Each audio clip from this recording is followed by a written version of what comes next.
오늘은 말씀을 삶으로 살아내려면 두 번째 시간 성령을 구하라 라는 제목으로 함께 은혜 나누기를 원합니다. 이 말씀이 선포될 때 성령님의 감동감화 역사하심이 우리 모두에게 함께하기를 축복합니다. 우리는요, 매주 예배를 드리고 매주 말씀을 듣습니다. 설교도 열심히 메모합니다. 그런데 한 가지 고민이 있죠. 이렇게 말씀을 열심히 듣는데 말씀을 붙잡고 말씀대로 살아간다는 것이 쉽지 않습니다. 분명히 주일에 사랑하라는 말씀을 들었지만 그 사람 앞에만 서면 분노가 차오릅니다. 염려하지 말라는 말씀을 들었지만 막상 현실로 돌아가 집안 꼬라지를 보면 걱정이 너무 커요. 기도하라, 인내하라, 용서라는 말씀이 내 마음에 남아있지만 막상 삶으로 가져가면은 잘 되지 않습니다. 그래요. 분명히 말씀을 들었는데 내가 왜 변화되지 않습니까? 왜 말씀이 능력이 되어서 내 삶 가운데 나타나지 않습니까? 이 질문에 대해서 우리 지난주 말씀을 나눴습니다. 어떤 말씀이었죠? 예수님께서 부활하신 후에 제자들에게 사명을 주시며 한 가지 명령을 하십니다. 우리 사도행전 1장 4절 말씀 화면을 보면서 같이 읽도록 하겠습니다. 사도와 함께 모이사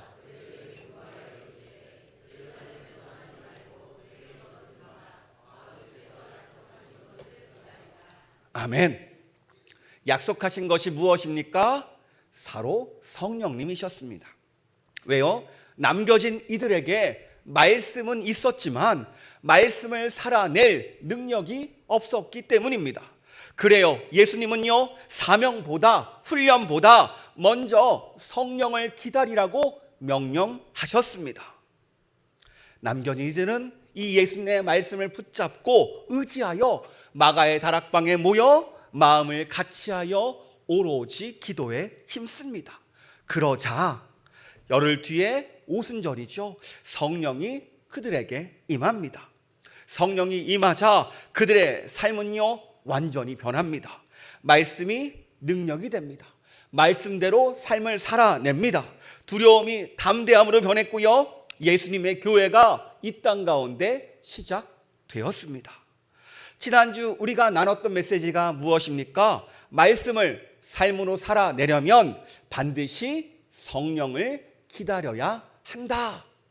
다 기억하시죠? 여러분, 한 주간 성령님을 기다렸습니까? 구하셨습니까?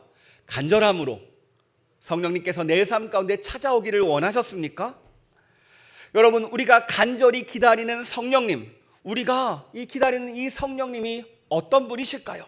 예수님은요, 이 성령님을 보혜사라고 소개합니다. 우리 요한복음 16장 7절 말씀 같이 읽도록 하겠습니다.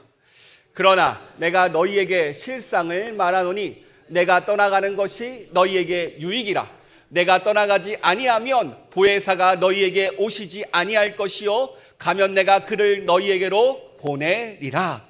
아멘. 예수님은요, 이 땅에 우리와 같은 인간의 몸을 입고 오셨습니다. 하나님이셨지만 인간의 몸을 입었기 때문에 시간과 공간의 제약이 있어요.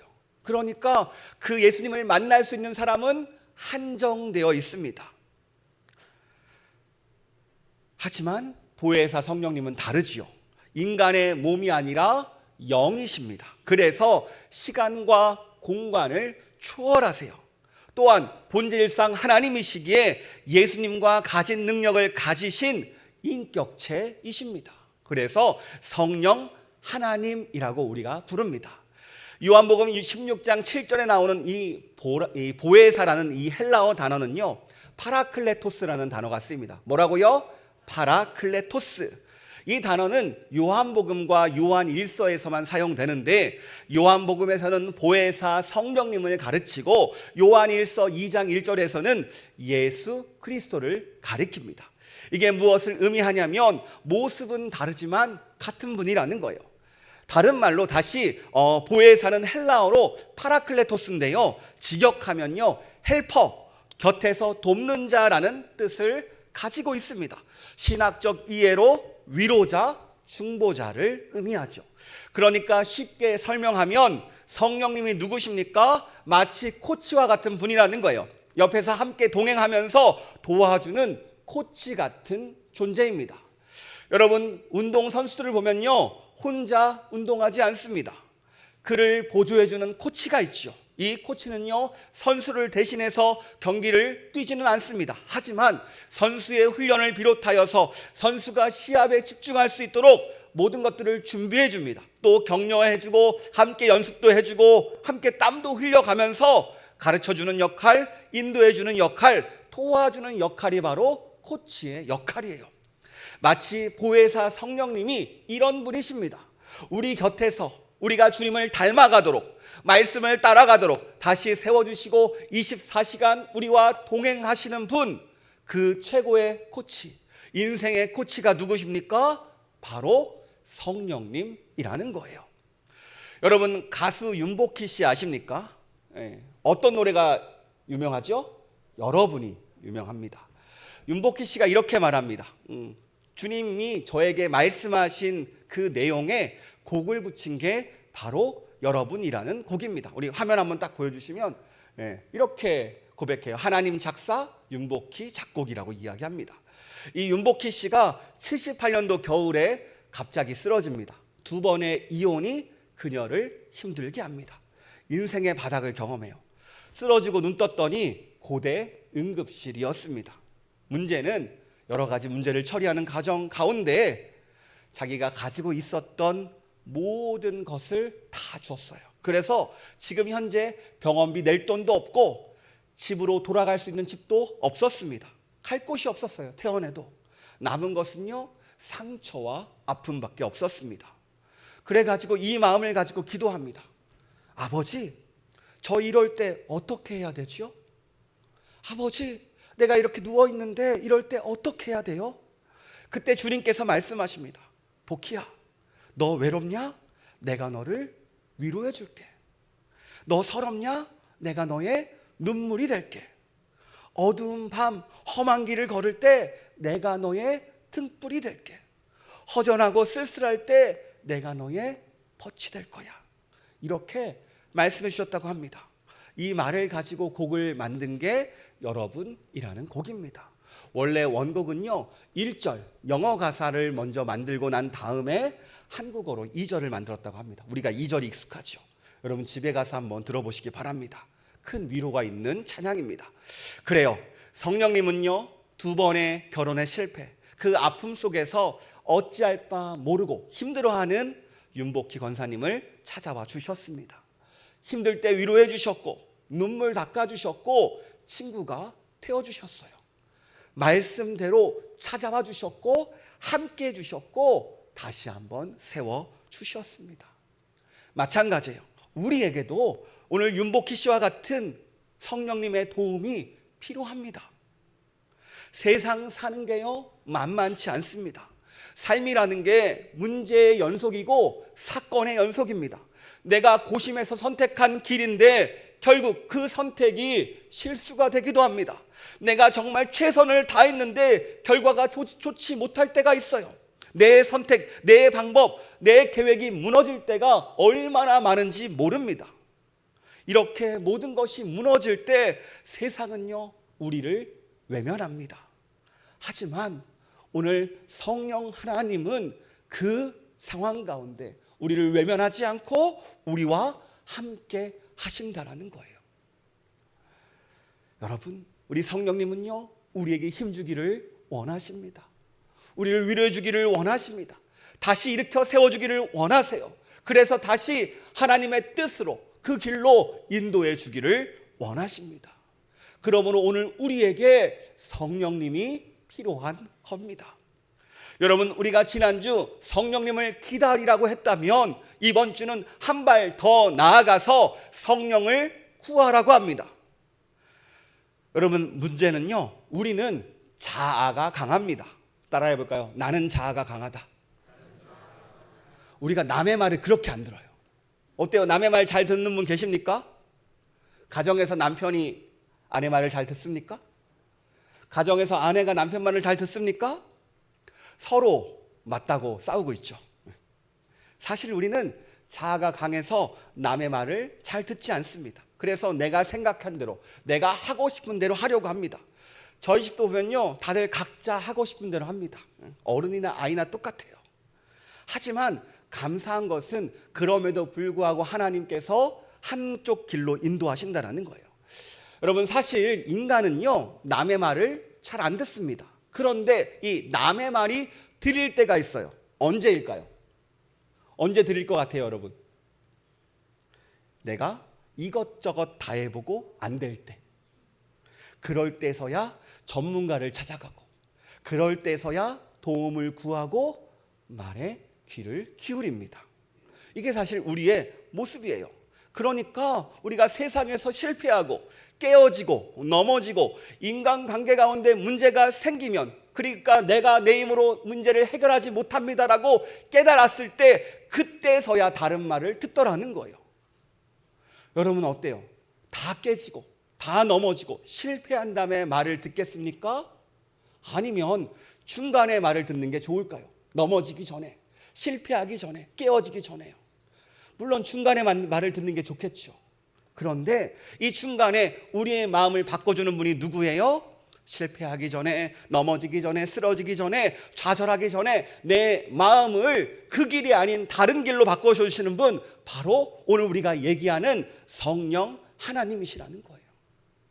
여러분, 우리가 이 예배에 그냥 오는 것 같아 보이지만 이 예배 가운데 우리가 함께 예배할 때 성령님이 주시는 감동이 있습니다. 이 말씀이 내 삶 가운데 찾아와요. 분명히 말씀이 내 삶 가운데 역사하고 말씀이 내 마음 가운데 반응하여서 내가 온전히 한 걸음 한 걸음이라도 나의 삶의 방향을 틀더라는 거예요. 이게 바로 오늘 우리에게 역사하시는 하나님의 은혜인 줄 믿습니다. 성령님은요, 이렇게 오늘도 우리를 도와주십니다. 그래서 예수님은 말씀하는 거예요. 너희는 성령을 구하라. 왜요? 우리에게 실패하기 전에, 넘어지기 전에 도와줄 코치 같은 성령님이 필요하기 때문입니다.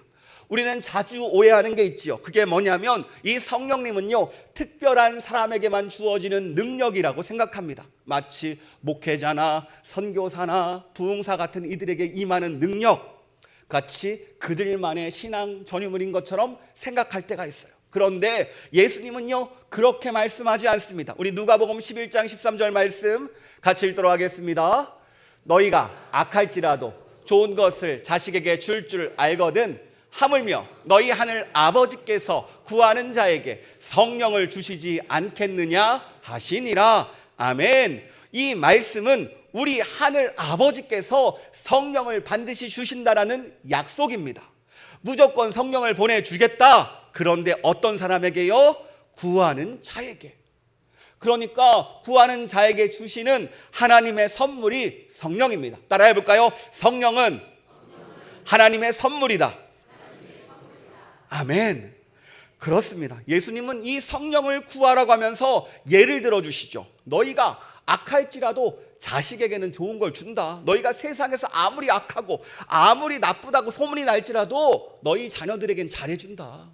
이 말을 하는 거예요. 하물며 하늘에 계신 너희 아버지가 성령을 구하는 자에게 주지 않겠느냐. 이게 무슨 말입니까? 너희가 부족해도, 너희가 죄가 있어도, 너희가 연약해도 하늘 아버지께서, 너희를 사랑하는 아버지께서 성령을 구하는 자에게 반드시 주신다라는 예수님의 약속입니다.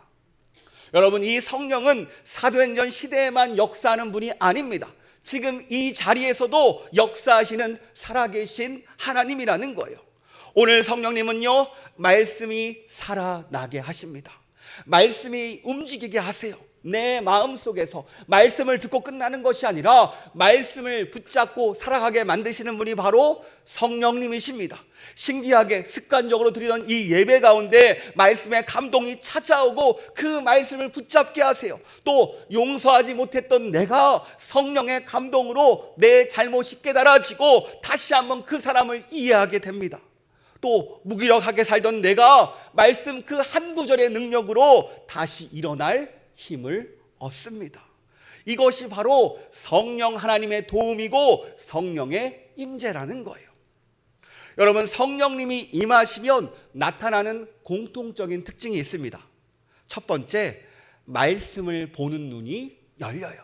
이게 무엇을 말합니까? 말씀을 읽으면, 말씀을 들으면 그 말씀 가운데 하나님의 사랑이 깨달아집니다. 아, 나를 이렇게 사랑하시는구나.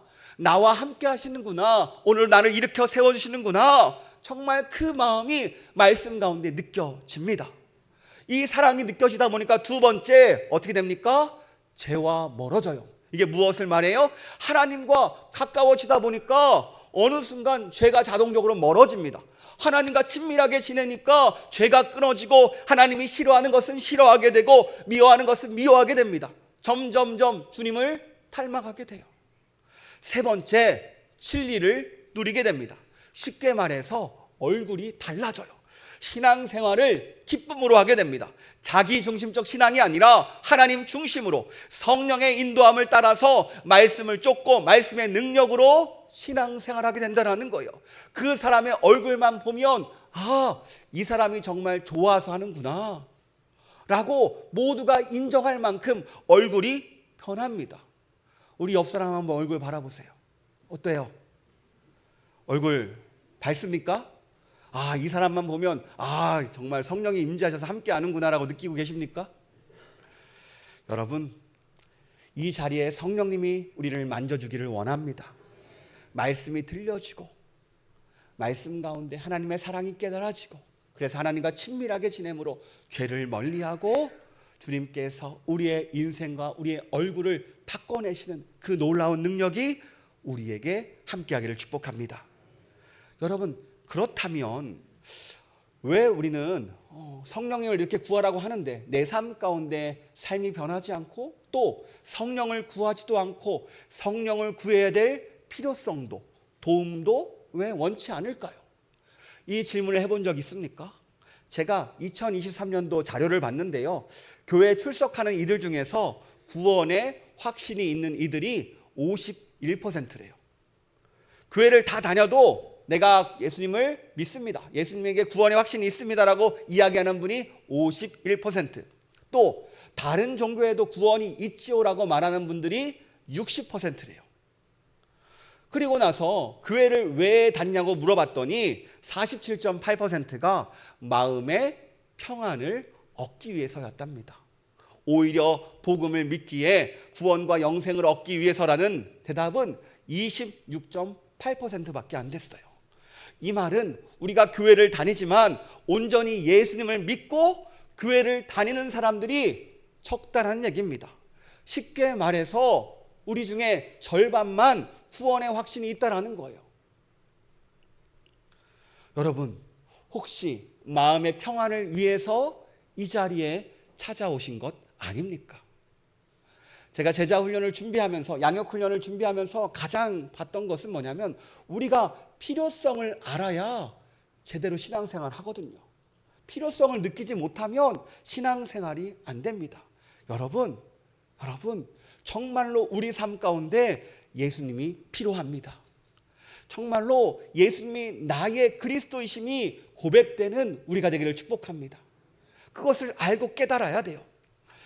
여러분, 이 말을 들어보니까, 이 설문조사를 보니까요, 우리가 기본적으로 예수님을 믿지 않으니까, 신앙 고백이 안 되니까 성령이 필요하지 않은 거예요. 성령께 도움도 구하지 않는 겁니다. 1단계부터 막히는데 어떻게 정작 예수님의 말씀을 따라 살 수 있을까요? 어떻게 그 다음 단계로 나아갑니까? 마치 매주 한 번 드리는 주일의 예배로 이 정도면 됐다고 하나님과 나의 관계에 선을 긋고 정리하고 마치 숙제를 마친 것처럼 집으로 돌아가지는 않습니까? 여러분, 오늘 예수님은요, 우리에게 말씀하세요. 너희가 나를 믿는다면 내 말을 따라서 성령을 구하라. 여러분, 어떻게 하시겠습니까? 이것은 선택의 문제가 아니에요. 예수님을 믿는 모두에게 주시는 명령입니다. 신앙생활은요, 전적으로 성령님의 도움이 필요하기 때문이에요. 여러분, 혼자 신앙생활할 수 없습니다. 여러분, 예수님을 믿는 사람은요, 성령님의 인도와 성령님의 동행과 성령님과 함께 하는 거예요. 여러분, 이것을 기억하는 우리가 되길 축복합니다. 이 성령 하나님이 우리의 삶 가운데 역사합니다. 여러분 인생이 얼마나 허망한지 아십니까? 제가 며칠 전에 뉴스를 봤는데 이 억만장자이자 사업가이자 순자산 1조 6천억을 가진 선제이 카프르라는 분이 영국에서 열리는 그 폴로 경기, 말 타고 하키하는 경기래요. 그 경기 중에 벌을 삼킨대요. 그리고 벌에 쏘여서 죽었습니다. 쇼크사를 합니다. 여러분 인생이란 무엇입니까? 우리는 한 치 앞도 예상할 수 없습니다. 그 많은 돈을 들고 있어도 돈이 인생의 전부인 것 같아 보이지만 얼마나 허망합니까? 벌 한 마리 먹고 그 벌에 쏘여 죽었습니다. 여러분, 우리는 무엇을 위해 사십니까? 돈이 인생의 전부가 아닙니다. 인기도 권력도 인생의 전부가 아니에요. 우리는요, 행복을 추구하지만 막상 돈이 있어도 행복하지 않습니다. 인기도 권력도 나에게 행복을 가져다 주지 않아요. 세상은 그것을 포장하지만 정작 모든 것들이 있으면 좋겠지만 편리하지만 그것이 나에게 행복을 가져다 주는 필수 요건은 아니라는 거예요. 그렇다면 우리는 어떻게 해야 됩니까? 무너지지 않는 것에 투자를 해야겠죠. 결코 실패하지 않는 투자를 해야겠죠. 그것이 무엇입니까? 우리의 생명을 책임져 주시는 예수 그리스도인 줄 믿습니다. 그 어떤 것들이 우리를 무너뜨린다 할지라도 예수님은 오늘도 우리를 살려내십니다. 오늘 우리를 구원으로 인도하시는 성령 하나님이 우리를 도와주세요. 여러분 그저 맡기기만 하면 되세요. 성령님 도와주세요. 성령님 임하여 주세요. 구하라는 겁니다. 여러분 어떻게 성령님을 구해야 됩니까? 단순히 성령님 오세요라고 한 번 말하는 것으로 끝날까요? 우리 함께 오늘 말씀 9절과 10절 말씀 같이 읽도록 하겠습니다. 시작.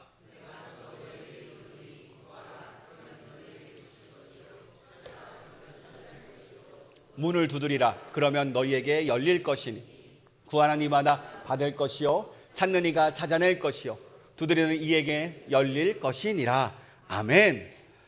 예수님은요 이 말씀을 통해서 성령님을 구하는 세 가지 태도를 알려줘요. 첫 번째, 간절히 구하래요. 성령은요 목마른 자에게 임합니다. 그냥 있으면 좋고 없으면 말지가 아니라 반드시 필요합니다. 반드시 도와주세요라는 이 마음이 필요하다는 거예요. 예레미야 29장 13절에 이렇게 말합니다. 우리 같이 읽도록 하겠습니다. 너희가 온 마음으로 나를 구하면 나를 찾을 것이요 나를 만나리라. 아멘. 보세요. 하나님이 약속하셨습니다. 우리의 절박한 마음, 온 마음으로 하나님을 찾으면 하나님께서 만나 주신다라고 말씀을 통해서 약속하셨어요. 온 마음으로 구하라. 나를 찾으라. 그러면 만날 것이다. 여러분 우리가 기도의 카톡을 하나님께 올려드리면 하나님께서 응답하신다라니까요. 여러분 그러므로 오늘 우리가 간절하게 성령의 도움을 구해야 될 줄 믿습니다. 그럴 때 성령님께서 우리에게 예수님께서 우리에게 성령을 보낼 줄 믿습니다. 두 번째, 지속적으로 구해야 됩니다. 우리 누가복음 11장 9절 말씀 이 화면을 보면요 세 가지 동사가 나옵니다. 어떤 동사가 나오죠? 구하라, 찾으라, 두드리라라는 동사예요. 이 동사는요 헬라어 문법으로 현재 진행형 명령형입니다. 현재 진행형 명령어. 그러니까 계속 구하라, 계속 찾으라, 계속 두드려라 라는 예수님의 명령입니다. 여러분 성령님이요 우리가 간절히 구하는데 즉각적으로 응답하지 않을 때가 있어요. 그럼에도 불구하고 포기하지 말고 계속 구하고 계속 찾고 계속 두드리라고 말씀하십니다. 왜냐하면 이 계속해서 찾고 두드리고 구하는 시간은요 내 마음을 점검하는 시간입니다.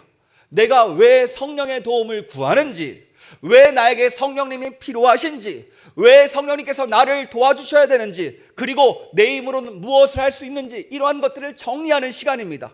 그러면서 내가 믿음적으로 한 단계 성장하는 시간이 이 기다림의 시간이에요. 마가의 다락방에서도요 무려 열흘간 온 마음을 다해서 기도했습니다. 이 시간 이들은요 마음을 점검했어요. 그러면서 한 가지 결론이 나오죠. 그래, 나에게 반드시 성령님이 필요하다. 이 결론밖에 안 나옵니다. 그래, 예수님의 말씀처럼 내 힘으로 세상에 나갈 수 없다. 예수의 말씀처럼 이 말씀 들은 거 가지고는 내가 세상을 살아낼 수 없다. 나에게 반드시 성령님이 필요하다. 성령 하나님이 나에게 오셔야 된다. 이 간절한 결론밖에 안 나왔다는 거예요. 여러분, 음식이 맛있으려면 어떻게 됩니까? 간이 잘 맞아야 돼요. 신앙도 그렇습니다. 성령이라는 간이 빠지면 신앙은요, 잘못되고요, 맛도 없고요, 힘도 없고요, 지속적이지 않고요, 영향력도 없습니다. 하지만 성령을 계속해서 찾고 계속해서 구하고 계속해서 두드리는 이에게 반드시 찾아온다라고 약속하셨습니까? 그러므로 오늘 이 시간 가운데 포기하지 않고 성령을 구하는 우리가 되기를 축복합니다. 세 번째, 이 성령은요, 삶 속에서 구해야 되는 거예요. 성령을 구한다라는 것은 단순히 기도를 오래 해라 라는 말이 아닙니다. 삶 전체가 성령을 사모하는 방향으로 나가라는 얘기예요. 예를 들어 말씀을 묵상할 때 이렇게 성령님을 초대하시기 바랍니다. 성령님, 이 말씀을 깨닫게 해주세요. 또 사람을 대할 때 성령님을 의지하세요. 성령님, 이 사람 힘든데 이 사람 어떻게 대해야 될까요? 여러분, 이렇게 도움을 구하는 거예요. 또 결정을 내릴 때 성령님께 묻습니다. 성령님, 이 길이 정말 주님이 원하시는 길입니까? 이 길이 맞는 길입니까? 물어보세요. 여러분, 성령님은요, 주일에만 이 예배 가운데 필요한 것이 아니라 월요일 아침에도, 직장에서 회의할 때도, 자녀를 양육할 때도, 갈등 상황 속에서 또 진로를 고민하는 우리 청년들에게도 매 순간 우리의 삶 속에서 필요한 것이 바로 성령님이라는 겁니다. 여러분, 성령을 구한다는 것이 무엇을 의미합니까? 내 일상 속에서 내 뜻이 아니라 주님의 뜻을 구하는 삶의 태도입니다. 그러므로 우리는 삶의 자리에서 끊임없이 성령님의 도움을 구해야 될 줄 믿습니다. 여러분, 우리가 왜 설교 전에 기도를 합니까? 다른 이유가 아니에요. 성령의 은혜를 구하기 위함입니다. 우리의 마음을 점검하기 위함이에요. 그래서 기도를 하는 겁니다. 저희 아들은요, 월요일이 너무 힘들대요. 월요병이 너무 심해서 아침만 되면 학교 가기가 싫대요. 마찬가지예요. 우리도요, 월요병도 있고 여러 가지 일들이 있죠. 그런데 그 문제와 그 힘듦, 내가 싫어하는 것들 가운데 나 혼자 힘으로 감당하는 것이 아니라 오늘 말씀은 성령의 능력으로, 성령의 도움으로 감당하라고 이야기하고 있습니다. 여러분, 성령이 임한 사람의 특징이 뭐라고 했죠? 그 사람의 얼굴이 변한다라고 이야기했습니다. 기쁨으로 나가게 되더라는 거예요. 두렵지만 두려운 떨림으로, 긴장감으로, 그럼에도 설레임으로 나가게 되는 겁니다. 내 힘이 아니라 바로 성령 하나님의 능력으로요. 여러분, 이러한 성령의 능력을 경험하는 우리가 되기를 축복합니다. 오늘 말씀을 정리합니다. 오늘 우리는요, 질문했습니다. 왜 우리는 말씀을 삶으로 살아내지 못하는가? 그 답이 무엇입니까? 우리가 성령을 구하지 않았고 성령님과 동행을 원치 않았고 성령님을 외면하였기 때문입니다. 그러나 우리가 예수님을 믿는다면 예수님의 말씀을 따라낼 줄 믿습니다. 오늘 말씀대로 성령을 구하는 우리가 되기를 축복합니다. 내 삶 속에서 성령을 구하는 우리가 되기를 축복합니다. 내 삶의 자리, 그리고 그 자리에서 지극히 작은 일 하나라도 구해보세요. 구할 때마다 놀라운 능력이 임합니다. 여러분, 우리의 신앙 생활은 성령 하나님의 도움 없이는 할 수 없습니다. 그러므로 지속적으로 아침이나 점심이나 저녁이나 잠들 때나 끊임없이 구하는 우리가 되기를 축복합니다. 이렇게 실제적으로 삶 속에서 구할 때, 성령님을 초청하며 나아갈 때 우리의 삶이 변한다라는 거예요. 여러분, 우리의 삶 어떤 방향으로 나아가고 있습니까? 내가 이 길로 가면 성공할 것 같아 보이지만 막상 그 길 끝에서 넘어지지는 않습니까? 우리는 그 실패 전에 성령을 의지하여서 주님이 기뻐하시고 원하시고 우리를 통해 인도하시는 그 길을 발견하는 우리가 되기를 축복합니다. 이 예배 가운데 이렇게 고백했으면 좋겠어요. 성령님, 내가 말씀을 듣고 말씀대로 살아가기를 원합니다. 그러니 나에게 오셔서 나를 도와주시옵소서. 나의 마음을 만지시고 나의 삶을 만지시고 말씀이 살아 움직이게 하여 주시옵소서. 성령님이 나에게 반드시 필요합니다. 임하여 주시옵소서. 여러분, 이 고백이 우리의 기도가 되길 축복합니다. 성령님이 오시면 우리는 반드시 살아납니다. 말씀이 살아 움직이고 그 말씀을 통해서, 나를 통해서 주변이 살아납니다. 말씀은요, 나를 비롯하여서 내 주변을 모두 살려냅니다. 이 놀라운 축복을 경험하는 우리가 되기를 축복합니다. 허무한 시절 지날 때, 깊은 한숨 내쉴 때, 그런 풍경 보시며 단식하는 분 있네. 고와 같이 너희를 버려두지 않으리. 내가 너희와 영원히 함께하. 우리 2절 고백합니다. 억눌린 자 갇힌 자, 억눌린 자 갇힌 자, 자유함이 없는 자, 피난처가 되시는 성령님 계시네. 주의 영이 계신 곳에 잠자유가 있다네. 진리의 영이신 성령이 오셨네. 성령이 오셨네. 성령이 오셨네. 성령이 오셨네. 내 주에 보내신 성령이 오셨네. 우리 인생 가운데 친히 찾아오셔서 그 나라 꿈꾸게 하신 성령이 오셨네. 성령이 오셨네. 성령이 오셨네. 내 주에 보내신 성령이 오셨네. 우리 인생 가운데 친히 찾아오셔서 그 나라 꿈꾸게 하시. 이 시간 같이 기도하기를 원합니다. 그렇습니다. 성령님, 이 시간 우리에게 임하여 주시옵소서. 간절히 구합니다. 간절히 찾습니다. 간절히 두드립니다. 아버지, 오늘 말씀대로 약속대로 주님을 구합니다. 아버지, 성령님 이 자리에 찾아오셔서 우리의 마음을 만지시고 우리의 삶 가운데 동행해 주시옵소서. 주님께서 함께 해달라고, 주님께서 역사해달라고, 우리의 삶을 바꿔달라고 이 시간 주님의 이름 한번 부르고 같이 기도하도록 하겠습니다. 주여,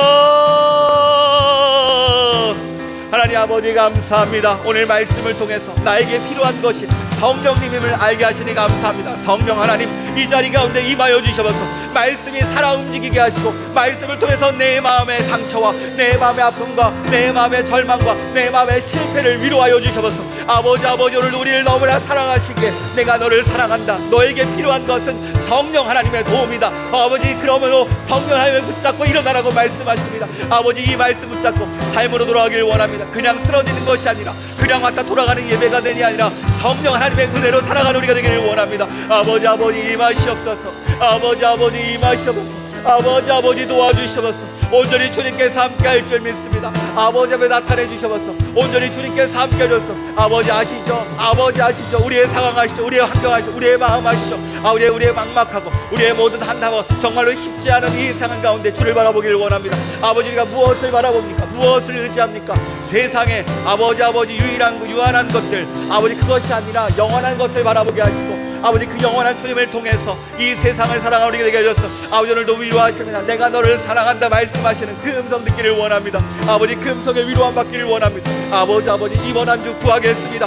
성령의 도움을 구하겠습니다. 삶의 자리에서 기도하겠습니다. 말씀을 읽을 때 아버지, 성령 하나님 말씀이 깨달아지게 하시고 우리의 상황 가운데, 문제 가운데 주의 도움을 구할 때마다 도와주시고 역사하시고 함께해 주시고 선택의 순간 모든 상황 가운데 그 작은 것들 하나 주 앞에 올려드릴 때 주님이 도와주시고 인도해 주시는 그 놀라운 평안함을 맛보는 한 주 되게 하셔서 아버지 이번 한 주 맡겨드립니다. 아버지 성령님을 구하겠습니다. 아버지 임하시옵소서, 임하시옵소서, 임하시옵소서. 아버지 우리의 삶의 자리 주님께 맡겨드립니다. 우리의 가정을 맡겨드리고 우리의 일터를 맡겨드리고 우리의 직장에서의 관계를 맡겨드리고 우리의 모든 것들, 우리의 학업을 맡겨드리고 우리의 진로를 맡겨드리고 우리의 상황을 맡겨드립니다. 아버지 임하시고 역사하여 주시옵소서.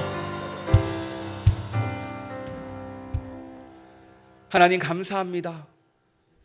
오늘도 말씀을 통해서 내가 너희와 함께한다라고 말씀해 주시고 너희는 성령을 구하라. 성령 하나님이 너희에게 임하면 너희는 편할 것이다 라고 말씀해 주시니 감사합니다. 아버지 성령 하나님 이번 한 주 구하겠습니다. 삶의 자리에서 매 순간순간 작은 것 하나까지라도 주님께 도움을 구합니다. 그럴 때마다 성령 하나님 말씀하여 주시고 성령 하나님 평안함 주시고 담대함 주셔서 나에게 찾아온 그 모든 것들을 넉넉하게 이겨내는 우리가 되게 하여 주시옵소서. 또 여러 가지 기도 제목 올려드립니다. 선택의 순간들이 있습니다. 아버지 내 뜻만 들어가는 것이 아니라 내 계획만 관철시키는 것이 아니라 하나님의 뜻과 하나님의 계획에 나를 맡겨내는 놀라운 은혜 한 주 허락하여 주시옵소서. 그럴 때 실패가 아니라 성공으로 주님께서 예비하신 그 축복을 누리게 될 줄 믿습니다. 이 축복을 모두가 누리는 한 주 되게 하여 주시옵소서. 주님께서 함께 할 줄 믿습니다. 우리를 사랑하시고 우리를 축복하시는 예수님의 이름으로 기도합니다. 아멘. 이제는 우리 주 예수 그리스도의 은혜와 아버지 하나님의 사랑과 성령님의 감동, 감화, 교통, 역사하심이 예수님을 믿고 그 말씀 붙잡고 성령을 구하는 모든 성도 위에 성령의 임재와 성령의 도움이 영원까지 함께하기를 축원합니다. 아멘.